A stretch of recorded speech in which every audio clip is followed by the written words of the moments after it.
Let's talk about mods and upgrades to the 2023 KLX300.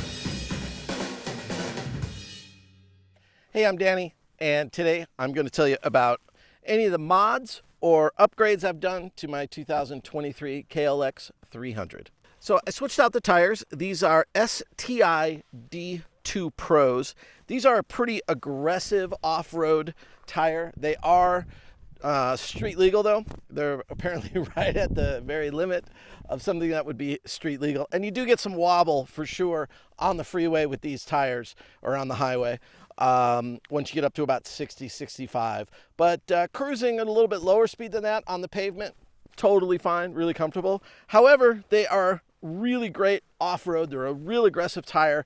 They're great in the sand. And as you can see here, I live surrounded by a lot of sand, and so it was important for me to get something that could really help me with my lack of riding ability in the sand, although I am getting quite a bit better. These also have a really strong reinforced sidewall on them, so because also what I run into a lot out here is sand mixed with baseball-sized sharp rock, and so to help prevent flats and things like that, these are an excellent tire to get.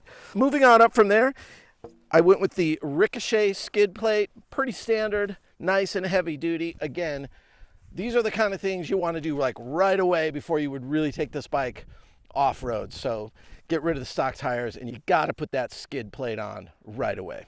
I changed out the shift lever with this Tusk lever. It's a little bit bigger.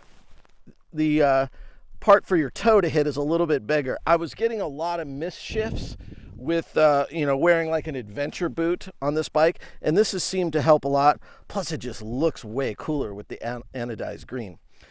Next most important thing you're going to want to change out right away is going to be your pegs, and these are the IMS super stock foot pegs.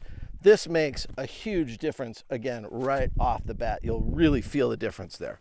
Next, something super important for all of us is a comfortable seat.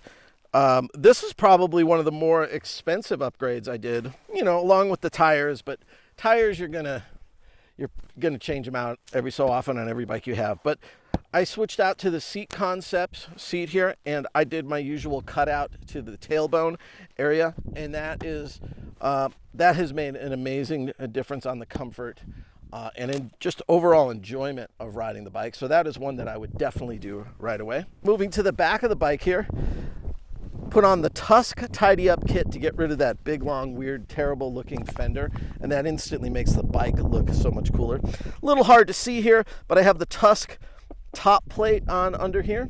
It's kind of covered up by the bags at the moment, but we'll talk about that in a moment.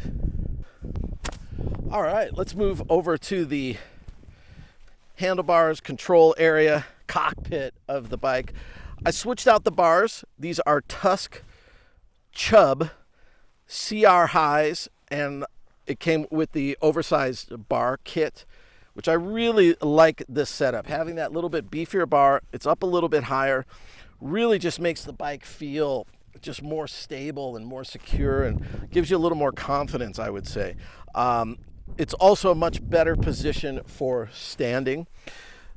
So really happy with that. These are the pillow top grips. These are excellent, comfortable grips. Tusk D-Flex handguards, double take mirrors. These are a no-brainer. They're just, certainly they look a lot cooler. And but just to be able to fold them up, and they're much better in it, if you lay the bike down, which eventually you're going to do for sure.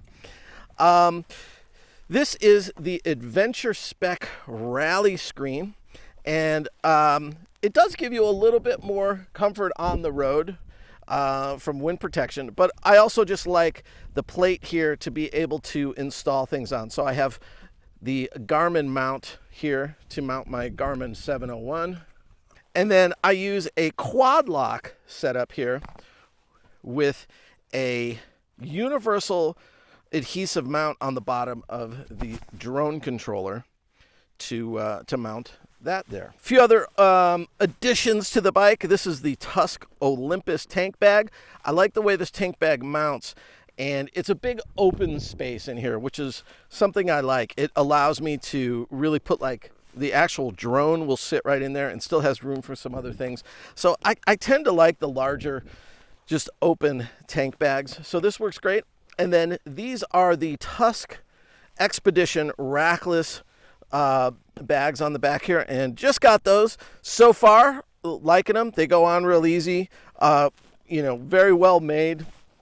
You know, and for the money, I think it's hard to beat this stuff. So one of the reasons I go with the Tusk bags, I do also have a couple of various duffel bags that go under this part here and mount right here.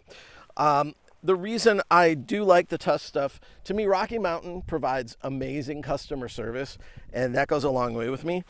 And, you know, for the price, the quality seems really, really good. And, you know, I'm sure there would be some, you know, things I would notice quality-wise, you know, upgrading to, I don't know, Moto or something, you know, along those lines, giant loop. But I don't know if, to me, the price is worth the small gain. It's hard to say. So, but so far, really enjoying all the Tusk bags. I have Tusk bags on my Tiger as well, and those have been excellent. That is everything I've done to the bike. So now, to steal something from one of my favorite YouTubers, there's just nothing else to do at this point other than stare at it.